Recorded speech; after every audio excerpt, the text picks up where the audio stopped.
Hello Year 3, here's our book Secrets of a Sun King by Emma Carroll. We're going to start the book today, and at the beginning of the book, see it says Part 1, and it's set in London in November in 1922, and there's a quote and it says, "With intense excitement I drew back the bolts. Howard Carter, archaeologist." Let's start chapter 1. One filthy wet Wednesday morning, the world stopped making sense. I wish I could say I'd been expecting it, like those clever people who smell thunderstorms or feel tidal waves before they hit, but that wasn't quite how it happened. We'd been eating breakfast, Mum and me, bumping knees under our tiny kitchen table as we polished off the last of the bread and dripping. I'd be hungry again with the hour. I always was. I was also dreading school. So you could say that the day had started as grim as any other. Until I saw the headline in the morning newspaper. "Human feet found in Bloomsbury townhouse." "Is it true?" I asked, baffled. Mum was scanning the inside pages for the death notices and horoscopes, which were the bits she always read first. "Is what true, pet?" I pointed to the article. "Can I see?" Because it was just the sort of odd story that'd stick in my head all day if I didn't read it. Mum turned to the front page with a frown. "Your dad wouldn't think much of you filling your brain with this, Lil," she said, once she'd read it herself. No, he probably wouldn't. Dad wanted his daughter to be quiet, hard-working, with her nose always in a textbook. And I was like this, but I could be fierce if I had to be, and I wasn't good at niceties or looking neat for school. Which was why, when Mum cut my hair off with the dressmaking scissors, Dad didn't object. Better a daughter with boy-short hair than one whose plaits were always unravelling. Meanwhile, across the kitchen table, Mum was still holding the newspaper. "Oh, come on, let me. Dad's not even here," I pointed out. He'd gone to work early, as usual, selling carpets door to door. Mum said he was lucky to have a job when, since the war, times were hard for everyone. She worked in Woolworths, and no amount of lipstick could hide how tired she always looked. But at least we had a roof over our heads, a sloping attic one, because our rooms were at the very top floor, which was all right until you needed the privy. Then you'd have to go down 4 flights of stairs to the backyard, where you'd pray you'd remember to bring the lav paper, and that there weren't any rats waiting to nip you. "Imagine being in those trenches then," Bobby Fitzpatrick, who lived in the ground floor flat, used to say. "Them Frenchy rats were bigger than baby pigs," so father told me. My dad never spoke about the war, yet 4 years later you still felt it everywhere, every day, like a gritty layer of dust.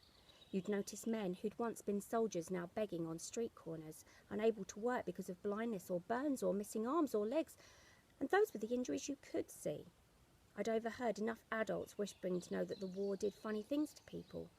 We were lucky that all Dad had to show for it was a tremble in his hands. On the outside, at least, he was all in one piece. Gulping down the last of my breakfast, I wiped my fingers on my school skirt, then asked Mum again for the newspaper. I still wanted to read about the human feet. Mum passed it to me. "Quickly then, or you'll be late." It didn't take long to read the story. As I expected, it was a very odd turn of events. The police, the report said, had been called to a central London address where they found a man's feet on his hearth rug. The rest of him had vanished. His coat and hat were still hanging in their usual place in the hallway. Police named the man as Professor Selim Hanawati, a scholar of Middle Eastern art. "Where's Professor Hanawati now?" I asked Mum. I didn't suppose he could have got far without his feet. She gave me a narrow look. "The poor man burned to death, Lillian, every bit of him, apart from what they found. It's called spontaneous human something or other." Even with half a name, it didn't make sense to me. People's bodies didn't just burn by themselves. Mum took the paper from me gently. "You frightened yourself, now haven't you?" No, but it had stirred me up, rather, and Mum, noticing this, as she always did, quickly homed in on another story.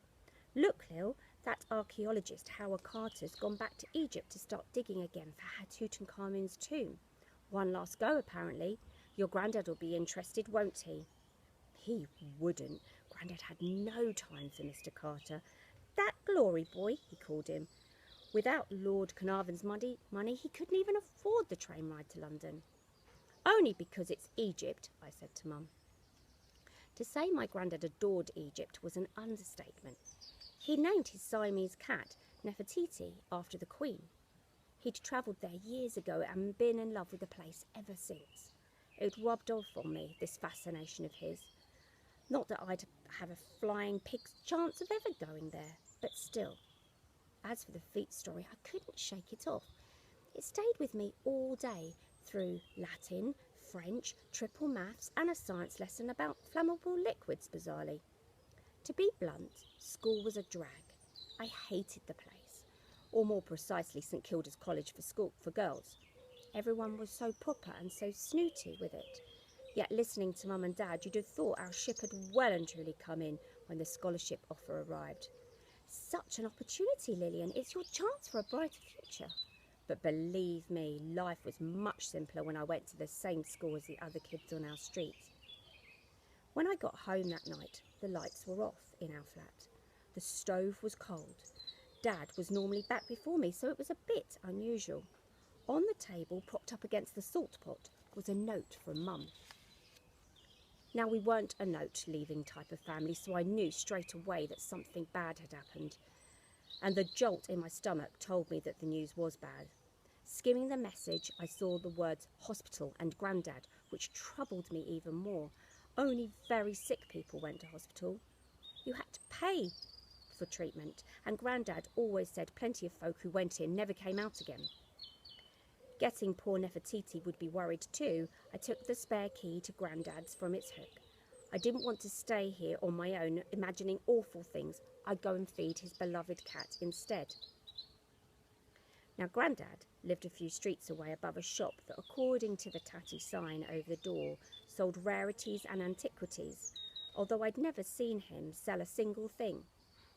Inside was a treasure trove of maps, vases, unpacked boxes and mouldy Turkish carpets stacked against the walls.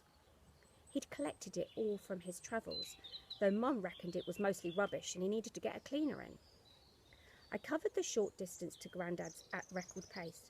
It was getting dark, the street lamps already lit, and the rain that had dampened me on the way back from school had turned to sleet.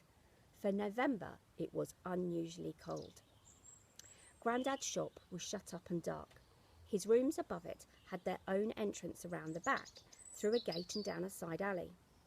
As I lifted the gate latch, something warm rubbed against my legs, making me jump. "Oh, cat!" I gasped out loud. Nefertiti bounded ahead of me down the alley to wait on the back doorstep. It wasn't pitch dark here by any means. The streets all round were well lit, yet a strange, shivery feeling came over me. I didn't want to go any further, and I certainly didn't want to go inside Grandad's flat. Don't be stupid, I told myself. I'd only been here a few days for our usual Saturday afternoon treat. Yet even that, usually my favourite part of the week, had been a little bit odd. We'd been drinking what Grandad called chai, dark, sugary tea in little glasses, Egyptian style. It was a habit he'd picked up on his travels. Nefertiti, as usual, was draped like a fur stole around his shoulders. I'd never seen her sit like that on anyone else. "Well, Lily," Grandad announced, being the only person not to call me plain old Lil, "I've been thinking. I need to put my things in order, and I could do with your help." Now, Grandad was often saying random things, which was one reason why I thought him so splendid. His cleverness didn't come from books or colleges, but from going out into the world and getting grubby with it. You never quite knew what he'd come up with next. On Saturday, though, he'd been coughing, enough for me to wonder if he wasn't well. "What things?" I asked, though from the look on his face it was obvious he wasn't talking about housework. He meant to write a will, and this alarmed me. "You're not ill, are you, Grandad?" "Ill? Nah, tough as old saddlebags, me." Yet he quickly fell serious. "It's a friend of mine, from years back, who's poorly. He wrote to me this week for the first time in years. Troubled he was, about something that happened between us a long time ago. We made a mistake, you see, and he's asking for me to put it right." "So it's like his dying wish," I'd said, because it sounded very mysterious. "I sincerely hope not," Grandad glared at me. "He sent me something to read. writing's tiny and I can't find my blasted spectacles anywhere. Which wasn't surprising, given how untidy Grandad was. But by now it was already 5 o'clock, time for me to go. We agreed I'd pop by another time to help him read it. Promise me you won't mention any of this to your mother, Grandad said. You know how she's inclined to fuss. We both knew what Mum was like. I felt pleased to be trusted with something decent like a secret, when all at home I got to be responsible were for things like washing the supper dishes or making the beds. This was far more exciting. I'll say not a word to her, promise. Or your father, Grandad added. I nodded. Not that I ever spoke to Dad about Grandad. The two of them hadn't shared a civil word in years. It was one of those family oddities you just knew without being told exactly why. Grandad tapped the side of his nose. Good girl, Lily. The nut doesn't reveal the tree it contains. It's an old Egyptian proverb worth remembering. It was this I was thinking of now as I stood at Grandad's door, telling me not to be stupid. The only difference with his flat tonight was Grandad himself wasn't there. Yet the odd, chilly feeling wouldn't go away. It wasn't just me either. The cat sensed it too. In one swift leap, Nefertiti was up on the neighbour's wall, fur on end. What's the matter, Crosspatch? I asked her. She made a yowling noise that Grandad said was her way of talking. She couldn't be coaxed down, not even with a square of chocolate I'd found in my coat pocket. So much for feeding her when she wouldn't even come near me. Even more bizarre was the key in the door. However much I twisted and jiggled it, the lock wouldn't open. I was in a right old fluster and ready to give up and go home when I saw a parcel. The postman had left it on the doorstep between the empty milk bottles. I bent down to pick it up. It was quite heavy, about the size of a shoebox, and wrapped in brown paper that was already wrinkled with damp. The name on the front was Grandad's, Mr. Ezra Wilkinson. Ezra, a funny old-fashioned name that Mum said was always given to the men in our family. My middle name, Ella, was as close to it as a girl's name could be. Turning the parcel over to read the sender's name, I was in for a whopping great surprise. Professor Selim Hanawati. It was the man who'd died, who'd left behind his feet. And now it seemed he'd left something else, this time specifically for Grandad.